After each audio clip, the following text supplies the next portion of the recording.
Hello guys, welcome back to my channel and I hope you are doing well. Guys, आज ये video जो है वो for girls के लिए है। ऐसी गर्ल्स जो एस्पिरेंट हैं, जो पढ़ाई कर रही हैं और तो उनके लिए ये वीडियो है।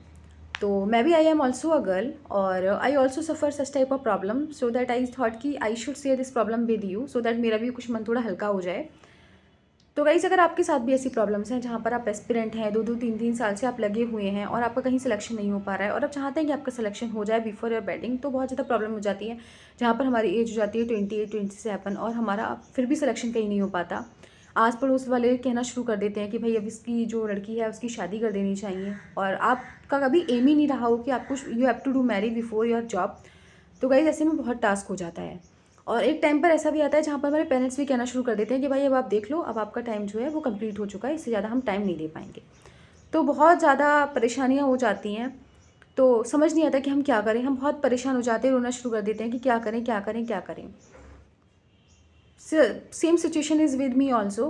But guys, I would like to say that कि अगर ऐसी कभी भी सिचुएशन आए, सबसे पहले you have to faith in yourself. आपको अपने ऊपर ट्रस्ट करना है, भरोसा रखना है कि यू कैन डू और यू विल डू डेफिनेटली। आप डेफिनेटली करोगे।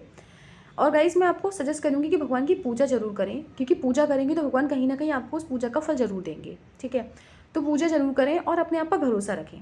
जब आप इस बात के लिए बिल्कुल तैयार हैं कि आज तो आपके आस पड़ोस वाले कह रहे हैं, अभी मारो you are lucky, we are lucky that we are our parents are not saying to us कि हाँ ये करना है, अभी फ़िलहाल नहीं कह रहे हैं। बट लेकिन हमें ये वाली बात हमेशा अपने मन में रखनी कि one day they will also say, वो भी हमसे कहना शुरू कर देंगे कि now it's your time to do marry, your time is over now.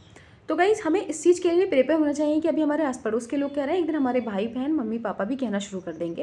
लेकिन हमें क्या करना है, अगर आपको लगता है, सबसे पहले अगर आपको अपने ऊपर भरोसा है कि हाँ यू कैन डू, कि आई कैन डू और यू कैन डू, तो आपको उनको भी समझाना है कि भाई मुझे अभी और कुछ टाइम दे दिए, 1-2 अटैम्प्ट्स और देने हैं मुझे और अच्छे से मेहनत करनी है। अपने आप पर भरोसा रखना है, अपने आप को पॉजिटिव रखना है, क्योंकि ये सिर्फ ना मेरे साथ या ना आपके साथ ही नहीं होता, ये समाज की हर लड़की के साथ होता है। तो गाइज़, हमारा जो एक भविष्य है, हमारी देखा जाए तो हमारी इच्छा है और हमारा एक भविष्य है। हमें अपने फ्यूचर अपने ऊपर दिखता है। आज पेरेंट्स हमारे अपने बलबूते पे कर भी देंगे तो क्या हम सर्वाइव कर पाएंगे? हमारी ज़िंदगी की हमारी जो इच्छा है, कि हमारा एम था सिंस चाइल्डहुड, वो पूरा हो पाया नहीं हो पाया ना, तो हम क्यों जी रहे हैं? हम क्यों उनकी बातों को मानकर हम आगे बढ़ रहे हैं? ये भी हमें सोचना चाहिए ना। हमने सारी चीज़ें ज़िंदगी सेक्रीफाइस करी, जिसकी we have to take job, we have to select, हमें सेलेक्ट होना है, वी हैव टू सेलेक्ट। तो क्या हम उनकी बात इस चीज़ के लिए सुन सकते हैं, या क्या हम अपना भरोसा तोड़ सकते हैं? अपने आप से भरोसा कि हट जाएगा, इतना कमज़ोर हमारा भरोसा है। तो गाइस, मैं सजेस्ट करूँगी, अगर आपके पेरेंट्स या आपके आस पड़ोस के लोग कह रहे हैं, तो सबसे पहले आपको अपने ऊपर भरोसा रखना पड़ेगा और आपको ये भी मानकर चलना पड़ेगा कि एक दिन हमारे पेरेंट्स कहेंगे ही कहेंगे।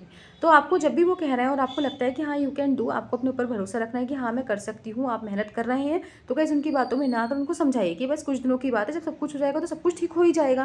भाई, आपको परेशान की क्या बात है? मुझे तो इंडिपेंडेंट होना है ना, मुझे किसी पे डिपेंड नहीं रहना। जब मुझे डिपेंड नहीं रहना तो मैं किसी के बलबूते पर ऐसे कहीं जा भी नहीं सकती हूँ।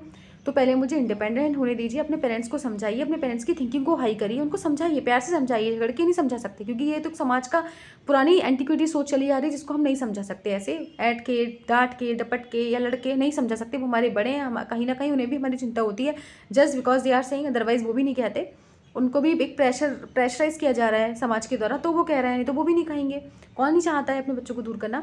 तो आप उनको समझाएंगे, प्यार से समझाएंगे कि हम ऐसा अभी हम करेंगे, मतलब लग रहा है कि मेरा सिलेक्शन हो जाएगा, मुझे भरोसा है अपने आप पर और मैं करूँगी, कर लूँगी, पक्का कर लूँगी। तो फिर सारा जब आप कहेंगे तब मैं सब कुछ करूँगी, आपके अकॉर्डिंग ही करूँगी, बस अभी थोड़ा मुझे टाइम दे दीजिएगा। इस तरीके से आप उनको समझा सकते हैं, क्योंकि मेरी भी लाइफ में अभी एक दीदी हैं, उनका वो हो रहा था उनके साथ, उनके पेरेंट्स ने भी उनका साथ छोड़ दिया था। मैं तो लकी हूँ कि मेरे पेरेंट्स ने मेरे साथ नहीं छोड़ा है, उनके पेरेंट्स ने उनका साथ छोड़ दिया था, लेकिन उन्हें अपने पर भरोसा था। उन्होंने कहा मुझे 1 साल और दे दीजिएगा और फिर 1 साल के बाद आप कर देना, उन्होंने ऐसा बोल दिया। लेकिन क्या हुआ, बाय गॉड्स ग्रेस उनकी जो सिलेक्शन पीओ बन गई, वो एसबीआई पीओ बनी वो।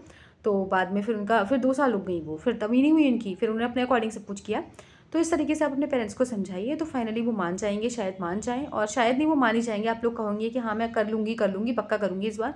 और भगवान की पूजा तो करिए, तो भगवान कभी पूजा को कभी खराब नहीं चाहते, उनका अपने भक्तों का भरोसा नहीं तोड़ते। पूजा करिए और अपने आप पर विश्वास रखिए कि आप लोग कर लेंगे, तो डेफिनेटली कर लेंगे। उनको समझाइए, प्यार से समझाइए, मान जाएंगे। तो ये तो सभी समाज की लड़कियों के साथ में है, हमारे साथ ही नहीं है, मेरे या आपके साथ ही नहीं है, सबके साथ ऐसा होता है, सबको ये झेलना पड़ता है। तो कुछ समय का टाइम है, ये भी कट जाएगा। एक बार उन्हें समझाइए और बस मैं ये कहना चाहूँगी, उनके फोर्स में आप अपना जीवन बर्बाद मत करिए कि हाँ वो कह रहे हैं तो आप उनकी बात मान लेंगे। अगर आपको लगता है कि यू कैन डू, तो आप उन्हें समझाइए, प्यार से समझाइए और करिए। ठीक है, thank you and have a nice day.